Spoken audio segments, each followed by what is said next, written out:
espèces. Il y a des collections Alanus, Maronia.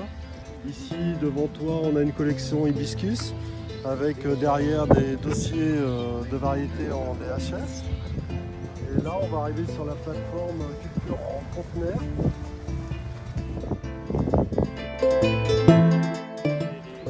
Caryopteris. Donc là, on a 4 variétés en étude. C'est une espèce qui est relativement nouvelle. La végétation, on a reçu des plantes. Je ne sais pas comment on fait ça. Ibéris Cette année. en tout début d'année, là. Fin d'année 2019, début d'année 2020. À l'intérieur du genre, il y a plusieurs espèces. Le GEVES a augmenté son activité ornementale depuis 2-3 ans et pour cela a investi notamment dans des infrastructures. Donc ici vous aurez bientôt une nouvelle serre qui nous permettra d'accueillir la collection chrysanthème, mais également d'hiverner les hydrangea et toutes les plateformes d'expérimentation où notamment auront lieu toutes les DHS en pot. Pour accueillir l'ensemble de ces ornementales, le GEVES a également investi dans une équipe dynamique. Et du coup, nous avons de nouveaux collègues qui ont rejoint l'équipe ornementale. Les essais hydrangea, qui se trouvent ici dans un tunnel qu'on appelle ombrière.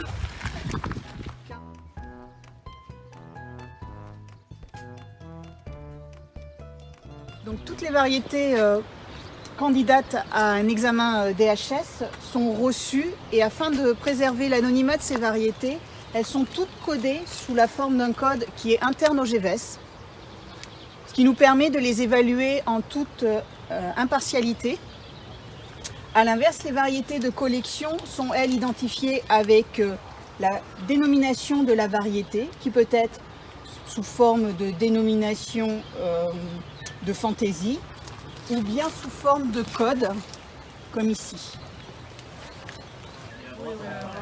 Alors on n'y trouve pas dans ce cahier de notation? Alors dans celui-ci, on trouve les photos qui ont été envoyées avec les dossiers. Et ces photos nous permettent de trouver les variétés opposables pour le deuxième cycle d'études. La réception du dossier de la variété candidate, on commence par étudier le questionnaire technique qui nous apporte un ensemble d'éléments sur la variété, puisqu'elle a été décrite brièvement par le déposant. Et également est joint à ce dossier une photo de la variété qui nous permet parfois d'affiner les variétés à mettre en opposition. Ensuite, pour l'examen à proprement parler de la DHS, on suit un protocole harmonisé, ici celui de l'OCVV pour l'hydrangea, qui nous permet de décrire la variété sur la base ici de 33 caractères. Et chaque caractère a plusieurs niveaux d'expression qui peuvent être explicités à l'intérieur du protocole. Ça va aller de la présence de lenticelles, à la couleur des lenticelles, à la hauteur de plante, à des caractères liés à la fleur fertile, à la fleur stérile, ici sur l'hydrangea. Donc les variétés, on les a reçues au mois de janvier et ensuite on fait un rempotage au mois de février. On a commencé les observations à partir de, on va dire, début mai. Donc il y a des variétés, vous voyez, qui sont un peu plus tardifs et d'autres qui sont déjà bien avancées en floraison. Donc lorsque le premier cycle d'études, on va observer le lot de plantes. Donc vous avez 8 plantes par variété et on va regarder l'homogénéité. Donc les témoins à la collection et à l'arboretum Gaston Allard à Angers. Il y a 1500 variétés à peu près. Cette année, il y a 65 variétés en première année.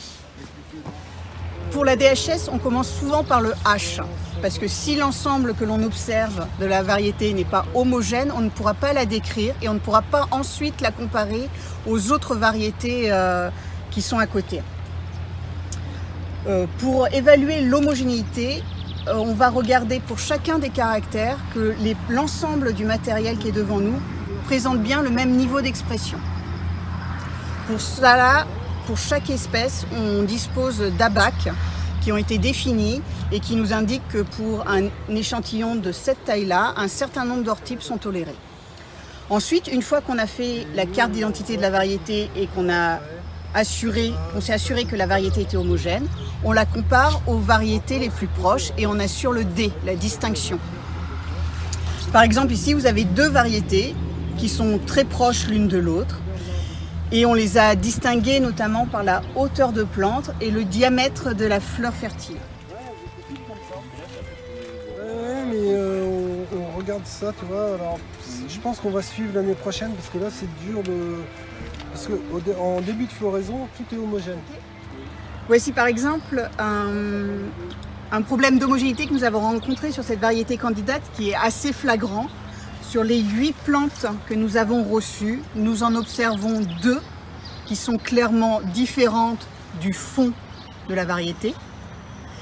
Or, pour un tel effectif observé, nous n'avons droit qu'à une plante hors type. Ici, nous sommes au-delà du seuil toléré, donc cette variété sera probablement refusée par l'OCVV pour défaut d'homogénéité sur cette candidate. Lorsqu'on observe un tel phénomène, on informe tout de suite l'OCVV avec photo à l'appui et on peut en discuter lors des réunions que l'on fait une fois par an en commission technique, ici dans l'essai.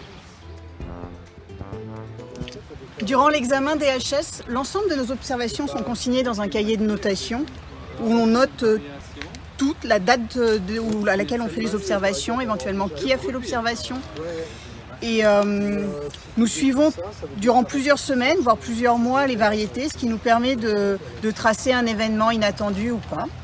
À l'issue de l'examen DHS, toutes ces informations nous permettent de faire la fiche descriptive et de rédiger le rapport final qui sera adressé à l'OCVV. Ce rapport final peut être positif. Il joint alors la fiche descriptive accompagnée d'une photo de la variété, ou négatif, et à ce moment-là, il est argumenté sur la raison du refus de la variété.